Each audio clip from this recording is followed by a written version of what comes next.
we're going to go into our last segment and talk about faith versus the James Webb Telescope. And Mm. Absolutely. Hot and topic. Phil, you're going to take us out of this world. So what do you got for us? Yeah. I Uh, see what you did there. oh, yeah. uh, Faith. Wonders of a telescope and our search for meaning connect us. This story was written in the Austin, an article in the Austin American Statesman on September the 20th, 2022. The person writing the article, I wasn't too sure whether they were Muslim or Hindu or Baha'i because they covered a lot of different perspectives, religious perspectives. But what the person was saying, which I can agree with, it is awe inspiring, right? The pictures from the James Webb Telescope um, that came out in July this year, they were really awe-inspiring because to see, what we have not seen before, the nebulas, the stars, those planets in even greater clarity, right? Before, in the same region of space, you had, they will have used the Hubble telescope, but the resolution was not that great. But now with the James Webb Telescope, oh, the resolution, oh man, it is really breathtaking. However, the problem here with this article is that the person tries to um, associate that awe inspiring with faith and make certain claims um, about that we have connection to the universe, the our stardust. When we go back to stardust, or the particles in our body are vibrating, connecting with a lot of woo stuff. And also, he makes this claim that, which we as atheists will have heard before, that atheism is faith, is a faith. What do you say about that, August? Well, I am a biology major in my senior year of college right now. But if I were to pick something else and if physics weren't involved, because I have quite a quarrel, quite a bone to pick with physics for some reason, it, I'm so fascinated by astronomy. And that was true both when I was a Christian, religious, and when I was not. And this specifically, these images, they remind me of the pale blue dot, which I'm sure many people know about. Mhm. It was the Voyager picture of, it's very uninteresting at first glance, and then when you know the story behind it and you see that this pale blue dot and this tiny little beam of light is our home, it really puts things in perspective. And it's so fascinating to me how people can see things like this, like the deep space images, especially these ones with such better resolution and just, I mean, awe-inspiring, as you said. I just think it's fascinating how someone can look at that and say, "Wow, there must be a deity." And it's so fascinating because I look at it and I say, how could some deity have made all of this but care about who I'm sleeping with on earth? Like I don't I don't understand. It just whenever I look at these images, I see a wonder and a curiosity of what's out there, and people saying, "Oh wow, God did it." And I even went on, of course, Twitter, and I was just kind of looking at things people were saying about it, and there were so many people of faith that were going, wow, look at what God made. It's like, I don't know, I see it the complete opposite. I feel like this is, why would some deity give a shit about us? Like, look at this entire universe, look at the galaxies and the nebulas, and I just don't understand. And this is, another part of the thing that helped me release myself from religion eventually, once I started questioning, was that God did it just was not an acceptable answer for me. And as a scientifically minded, and as much as I can be a skeptic, just God did it is no longer an acceptable answer to me, and it just doesn't make sense. Whereas other people look and say, wow, look. And so I don't know, it keeps things in perspective for me. And I think the fact that religious people are kind of stealing this joyous, wonderful thing and making it about, oh wow, look at the wonders of the universe, it must be God. And I'm sitting there like, no, I don't see any evidence for that. That just, it doesn't even make sense to me, which I guess could be classified as an argument from incredulity, but I really feel like it's not. It's more of, you haven't met your burden of proof, therefore I'm going to say that, the best scientific evidence is the Big Bang that created all of this, and now, wow, we get to see that now, and it's absolutely fantastic. But Kelley, I really want to hear what you say about this. Oh, I don't know why. I did find this article a little funny in one respect, because I recently covered this same topic, but from a Christian point of view instead of a Muslim's, and you'll never believe this, it was almost exactly the same.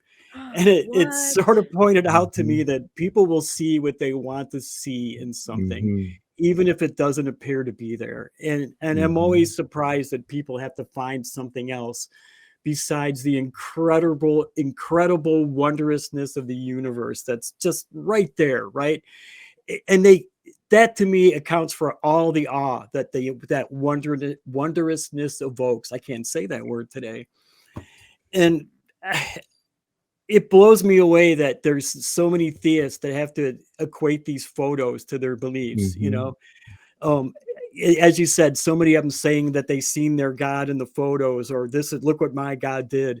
Marco Rubio, the U.S. Senator from Florida, even tweeted out the same sentiment. And I've been really interested in these photographs, just like you, August. I've been really interested in astronomy. I always wanted to see the moon, like from a really good telescope. And I got to do that for the first time 15 years ago. And that was so incredible to me now. And then here 15 years later to see these photos off the web, and I'm just blown away by it. Right. And I mean, if you haven't looked at these photos, I don't know what you're waiting for. They're all over the internet. Go out there and look at them. They're wonderful. They're definitely worth your time to check out. However, I have not seen the face or any other part of God in those photos. I have not even seen a part of his ankle. I haven't seen Zeus. I haven't seen Odin, Vishnu, or any other deity in there. So I tend to think that we're not going to see any gods with the Webb telescope. Although, I mean, we haven't looked at every part of the universe yet. So who knows? Maybe Ahura Mazda is waiting out there for us to find him. I don't know. But Bill, you have something else you'd like to say? Yeah. The guy, the thing is that behind that beauty, there is chaos. From our perspective, it looks beautiful from here, but up close, you will see that there's some chaos going on. But it is kind of like beautiful chaos, if there's such a thing. And then remember, the title has search for meaning. We make our own meaning. And it's not the search for meaning that pushes scientists to explore the vast universe. I teach science, and I know as a scientist, that's not the case. It is the love for trying to understand what makes and how things work in the universe, how things in the universe tick, right? It's like using a statement from Star Trek, going where no man has gone before. That's what the James Webb telescope has done. Gone nowhere, And it's that joy of discovery. and having more and more questions to find the answers for through the use of the scientific method, not faith, right? Mhm. And one Right. last thing, what I noticed, as I said, the guy has done, he wants to say atheism is a faith, and that all of we are all in this also we have this faith. We don't have faith as atheists. Atheism just deals with one thing, and that is we don't accept the God claim. And So all the yeah, collectively go ahead, faithful. August. Yeah.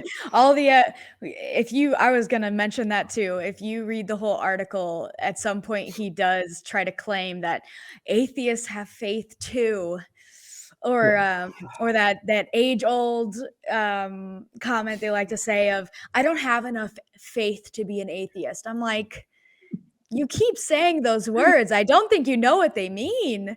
Hopefully you guys get the reference. Such a good movie. But anyway, it's not a faith. I think they're trying to project what it's basically like a whataboutism, except they're nowhere near on the mark. And I just, every time someone says something like that, I'm like, oh no, you really don't know what you're talking about, huh? But one thing I do want to mention is that this is actually a more, for me, was disappointing. A NASA administrator named Bill Nelson, I came across a video of him actually saying Bible verses. And this happened last year when the telescope was actually launched, I believe, and it ended up being a success. I think it was like late December of 2021. Someone please correct me if I messed the date up there. But he was quoting Bible verses, and it just, like, you're the NASA administrator. And of course, as they tend to do, the very famous site Answers in Genesis is now quoting this NASA administrator who quoted the Bible and saying, wow, look, here's, even the NASA administrator says it must have been a God. And I'm like, can we not do that? Like, oh my goodness. Oh, please. I was so disappointed when I was going through Twitter and I saw that video, and I just saw the title was NASA administrator, quotes Bible verses during the initial announcement that it was a success. And oh no, it's just so bad. And now they're using it as another, haha, gotcha. See, look, even NASA. Oh my goodness. It is a false appeal to authority. That's what it is. Yes, The false yes, it appeal is. to authority rather than looking at the actual evidence, right? That's the problem. And the quote was so out of context. When I was listening to it, I was like, what does this have to do with deep space or a telescope? Yeah. Or it was something about the shepherd. And I was like, is this relevant? Like, there was literally, not only was it just like, don't say that kind of stuff, especially when we know that these Answer in Genesis-esque people will latch on to that and say, see, look, we gotcha. And it's, but it wasn't even relevant. So I was like, why? I just didn't get it. What do you guys think about that? Yeah. I know some scientists that are very deeply entrenched in their religious faith. So I mean, I don't know that Bill Nelson isn't one of those scientists. I have published several geology papers, and one of my co-authors, we've done like 3 papers together, and he is very set in his Christianity. We get along amazingly awesome. He's a wonderful man, but you would think that somebody with that much education in the sciences would have given up on that faith by now, but he hasn't. And there are those people out there, and I don't want to take that away from them if that's what they want to believe, but it doesn't surprise me that there is somebody like Bill Nelson working at NASA. So I just wish they would keep that to themselves, though, especially when I do people are too. going to I latch really do onto too. it. Because And he's our still, yeah, and it's like, I'm not entirely sure about the exact beliefs of answers in Genesis, but a lot of these creationists are young Earth creationists, and so I guess at least you're not a young Earth creationist. I did see in the article, the original article, the author put that it was, into deep space, some 13 billion light years away. And I'm like, well, 13 billion light years away implies that that's around the years. So I'm like, at least you're not a young Earth / young universe creationist, but I guess if you're a creationist, you believe all of this came about in 7 days. So who knows? Some creationists don't. If it's a Christian evolutionist, like let's that say, used to be me. Right, a Christian used to be me too at one point. Christian evolutionists, they will say, yes, the world is that old and so on, right? But yet God used the mechanism of evolution, or, use these mechanisms to create. But it's a more, they're accepting part of the science, but yet still attaching a God to it, even though it cannot be shown or demonstrated that there is any such, or it has been done by any God, right? As Kelley said, they still hold on to their faith, hold on to that faith, belief of the God. Yeah, and I hate to say that, like, at least it's better, but as you said, and Kelley, I'm not sure what your views were, what your religious background is, but if people like Phil and I can have these kind of beliefs of like, well, we believe in all the, evolution by means of natural selection, and we believe that the earth is, over 4 billion years old, etc., but that God did it. And it's like, okay, well, that's all right, but hopefully people will be kind of like Phil and I and become more skeptical and say, well, why are we even saying that it has to be God at all? Why can't it be by purely materialistic, non-supernatural means? And that was actually something that, and I'm sure, Phil, you could probably relate to this, that's we just took out that last step of, well, no, God didn't do it. It was just it was a all natural means as far as we can tell so far. So hopefully people can take that step in the future if they are like that. Right. The quote the author uses to finish the article really stood out to me. God grant me knowledge. And it kind of came off as an oxymoron to me, but at least he had the decency to quote a Carl Sagan earlier in the article. So Phil, you brought us in. Do you want to take us out with some final words?